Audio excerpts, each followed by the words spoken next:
इस कहानी को अंत तक सुनिए, क्योंकि यह कहानी आपकी जिंदगी को बदलने वाली है। एक गांव में किसान रहता था जिसका नाम मोहन था, जो हमेशा मस्त रहता था। उसके चेहरे पर कभी किसी बात की उदासी नहीं होती और न वह कभी चिंतित दिखता। एक बार गांव में भयंकर तूफान आया। गांव के लोगों की सारी फसलें खराब हो गईं। गांव के सभी लोग बहुत चिंतित हो गए। सब अपनी फसलों को देखकर मायूस हो रहे थे। तब तक सबने देखा कि वो किसान अब भी बहुत खुश था। उसे कोई चिंता नहीं थी। गांव लोगों ने मोहन से पूछा, क्या बात है मोहन, तेरी सारी फसलें खराब हो गई, तुझे अभी भी चिंता नहीं है, तू इतना खुश कैसे है? उसने कहा, इसमें उदास होने वाली क्या बात है? उसने कहा, चिंता छोड़ दो भाई, हमेशा मस्त रहना सीखो, हंसते रहना सीखो। गांव वाले बोले, इसमें भला मस्त रहने जैसा क्या है? कैसे हम मस्त रह सकते हैं? हमारे तो नुकसान हो गया, फसलें खराब हो गईं, अब हम क्या खाएंगे, अपना जीविका कैसे चलाएंगे, और इसमें भला हम कैसे मस्त रहे? अब तू ही बता, क्या तुझे कभी किसी बात की चिंता नहीं होती? तू हमेशा खुश कैसे रह लेता है? उसने कहा, अरे भाई चिंता छोड़ो, मस्त रहना सीखो। उसने कहा, ठीक है, लेकिन मस्त रहने के पीछे वजह भी तो होनी चाहिए, हमें तो चिंताएं हो जाती है। उसने कहा, हर चीज की चिंता, जिम्मेदारियों को चिंता। हम बच्चे थोड़े हैं कि हमेशा खुश रहें। 15 साल के बाद उनको भी चिंताएं घेर लेती है। अब तो चिंता ही चिंता है। मेरे बच्चों को पढ़ाई की चिंता है, उनके करियर की चिंता है, उनके फ्यूचर की चिंता है। मुझे उन बच्चों की खाना पीना और बाकी सारी घरेलू चीजों की चिंता है। तो भला इंसान को कैसे खुश रहे? उसने कहा, खुश रहना एक कला है और मस्त रहना अपने आप में यह सोच है। गांव वालों ने बोला, तो क्या तुम हमें यह कला सिखा सकते हो कि हम भी हमेशा खुश और मस्त कैसे रह सकते हैं? उसने कहा, हां, मैं तुम्हें एक मजेदार कहानी सुनाता हूं, ध्यान से सुनो। बचपन की बात है। मैं अपने पिता के साथ एक बार जंगल के रास्ते से शहर जा रहा था, क्योंकि हमें फसलों को बेचनी थी। क्योंकि उस समय मेरे पिताजी काफी परेशान रहते थे। घर में बिल्कुल भी धन नहीं बचा था। अब तो फसलों को बेचना ही आखिरी हल था। जंगल जाते जाते शाम हो गई और जंगल में काफी अंधेरा हो गया। रास्ता तो दिख नहीं रहा था। उस दिन भी ऐसे ही आंधी आई थी। तब तक हमारी बैलगाड़ी का पहिया जमीन में धंस गया और हम वहीं फंस गए। पापा ने पहिया बहुत निकालने की कोशिश करी, लेकिन वो निकला ही नहीं। अंत में थक गए, हम हार गए, हमें कोई रास्ता नहीं दिखाई दिया। अब हम भूख प्यास से परेशान होने लगे और हमें डर लगने लगा। मैंने पापा से कहा, पापा मुझे बहुत डर लग रहा है। पापा ने कहा, चिंता की कोई बात नहीं, मैं तेरे साथ हूं, तू क्यों चिंता कर रहा है? लेकिन उनके कहने से मुझे कोई असर नहीं हुआ और मैं डरने लगा, क्योंकि जंगल के बहुत आवाज आ रही थी और वो जंगल बहुत ही वीरान था। पापा ने कहा, डरते नहीं है? काफी प्रयास करने बाद हमने फैसला किया कि आज रात हम यहीं बिताएंगे। सुबह जैसी होती है फिर हम बैलगाड़ी को निकालने की कोशिश करेंगे, फिर देखते हैं क्या कैसे करना है। लेकिन बात सुबह की नहीं थी।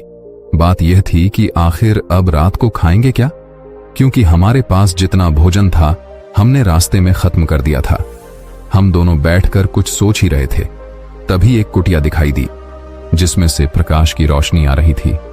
पापा ने बोला, तुम यहीं पे रुककर आराम करो, मैं अभी कुछ देखता हूं, शायद कोई मदद के लिए उपाय मिल जाए। पापा फिर चले गए और मैं वहीं पे बैठ के डर के मारे रोने लगा। काफी देर बाद पापा एक महात्मा के साथ आते हुए दिखाई देते हैं। वो महात्मा बड़े ही दिव्य दिख रहे थे। फिर हम तीनों ने मिलकर जोर लगाया और बैलगाड़ी का पहिया उस गड्ढे से बाहर निकाल दिया और हमारी बैलगाड़ी बाहर निकल गई। पापा ने उस महात्मा का धन्यवाद किया और हम लोग आगे चल पड़े। उस महात्मा ने हमें कुछ खाने को भी दिया था। मैंने पापा के हाथ में एक कागज देखा। मैंने पूछा, वो क्या है? लेकिन पापा ने उसके बारे में कुछ भी नहीं बताया। अब हम आगे बढ़ चले। पापा ने बताया नहीं कि महात्मा ने हाथों में क्या दिया था। मैंने उनसे फिर पूछा कि पापा हाथ में क्या है? उन्होंने बोला, कुछ नहीं है, ये तेरे काम की चीज नहीं है। धीरे धीरे काफी समय गुजर गया और हम निकल गए। काफी वक्त गुजर जाने के बाद मैंने पापा से पूछा, पापा उस पत्र में ऐसा क्या था कि जो आप मुझे बताते नहीं हो? तब पिताजी ने कहा, जब मैं इस दुनिया में नहीं रहूं तो मेरे मरने के बाद तुम उस पर्चे को खोलना, लेकिन एक बात और याद रखना, उस पर लिखी बातों को तुम जीवन भर याद रखना और कभी भी भूलना मत। उसने कहा, ठीक है पापा। अब काफी समय गुजर गया। गांव के लोगों ने मोहन से पूछा, वो सब तो ठीक है, लेकिन हमें चिंता क्यों ना हो? हमें तो चिंता होगी ना, हमारी फसलें खराब हो गई। मोहन ने कहा, क्या तुम फसलों को ठीक कर सकते हो? उसने कहा, नहीं। मोहन ने पूछा, क्या तुम दिन को रात बना सकते हो? उसने कहा, नहीं। उसने पूछा, क्या तुम हवाओं को रोक सकते हो? उन्होंने कहा, नहीं। उसने फिर पूछा, क्या तुम बारिश करवा सकते हो? सबने कहा, नहीं भाई नहीं, हम कुछ नहीं करवा सकते, हम भगवान नहीं है। तो उसने कहा, जब तुम्हारे हाथ में कुछ है ही नहीं तो तुम भला चिंता करके क्या पाओगे? सारे किसान सोच में पड़ गए कि यार बात तो सही कह रहा है, इसमें भला ज्यादा चिंता करके क्या होगा। तब मोहन ने कहा, जब हमारे हाथ में कुछ है नहीं तो फिर हम चिंता कर क्या करेंगे? इसीलिए मस्त रहना सीखो और मस्त रहने की आदत डालो, तभी तुम्हारे जीवन में खुशियां आएंगी। तब सब किसान ने कहा, लेकिन उस पत्र में ऐसा क्या लिखा था? क्या तुमने पिता के जाने के बाद उसे खोलकर नहीं देखा? उसने कहा, हाँ, पिता के मरने के बाद मैं बहुत अनाथ हो गया था, कुछ भी अच्छा नहीं चल रहा था, मुझे कोई रास्ता नहीं दिख रहा था कि अब मैं क्या करूं, क्योंकि उस टाइम मेरे पास कोई रोजगार नहीं था और मुझे ये खेती काम इतने अच्छे से आता नहीं था। तभी मेरे दिमाग में आया कि उस पत्र को मैं खोलकर देखूं कि इसमें ऐसा क्या लिखा है। फिर मैंने जब उस पत्र खोला तो मेरी आंखें खुली की खुली रह गईं। सबने पूछा, ऐसा क्या था उस पर्चे में, हमें भी बताओ। किसान ने कहा, उस पत्र में लिखा था कि ये वक्त भी गुजर जाएगा।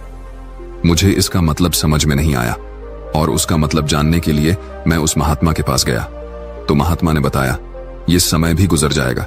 मैंने कहा, ये तो ठीक है, आप तो वही बता रहे हैं जो इस पर्चे पर लिखा है, लेकिन इसका मतलब क्या है? महात्मा ने फिर कहा, यह समय गुजर जाएगा। अब मुझे गुस्सा आया। मैंने फिर से पूछा है, ये क्या मजाक है? मैं इसका मतलब पूछ रहा हूं और आप इस पर लिखी बातों को बार बार मुझे सुना रहे हैं। तब महात्मा ने कहा, तुम अभी परेशान हो, उदास हो, तुम्हें नहीं पता कि ये वक्त है और वक्त गुजर जाता है।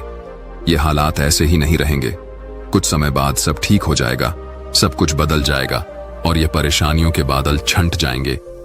इसीलिए इस बातों को याद रखो, ये वक्त गुजर जाएगा, वक्त कभी नहीं रुकता, अच्छा बुरा जैसा भी हो वक्त गुजर जाता है। तुमको चिंता करने की कोई आवश्यकता नहीं है, तुम बस खुद को देखो, अपने हाथ को देखो और बस मेहनत करते रहो। धीरे धीरे वक्त जैसा भी हो, समय बदल जाता है। गौर से देखो, तुम्हारे हाथ में कुछ भी नहीं, तुम बेमतलब में फालतू की चिंताएं कर रहे हो, फालतू की मुश्किलों को और बड़ा बना रहे हो जो किसी भी तरह से हल नहीं होने वाली। वक्त अपने आप गुजर जाता है, इसीलिए जो तुम्हारे हाथ में है ही नहीं उससे भला चिंता करके क्या मिलने वाला है। इंसान को चाहिए कि वो सब्र रखें हर वक्त में, हर परिस्थिति में, क्योंकि जिसके पास सब्र नहीं वो कभी भी चैन से जीवन जी ही नहीं सकता। चैन से जीवन जीने के लिए इंसान के अंदर सब्र का होना जरूरी है और सब्र तभी आता है जब इंसान इस बात को याद रखेगा कि वक्त गुजर जाएगा। तब से मेरी जिंदगी बदल गई और मैं इस बातों को जीवन भर के लिए याद करके रख लिया। अब जो कुछ भी होता है मैं चिंता नहीं करता, बस मेहनत करता रहता हूं, कोशिश करता हूं चीजों को ठीक कर सको।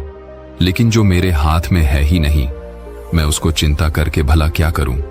इसीलिए मैं अब मस्त रहता हूं और लोगों से यही कहता हूं कि मस्त रहो, ज्यादा चिंता मत करो और ज्यादा सोचो मत। जीवन चल रहा है, जीवन गुजर रहा है और जीवन गुजर जाएगा। बाकी अगर ये कहानी आपको अच्छी लगी हो तो इस वीडियो को लाइक करें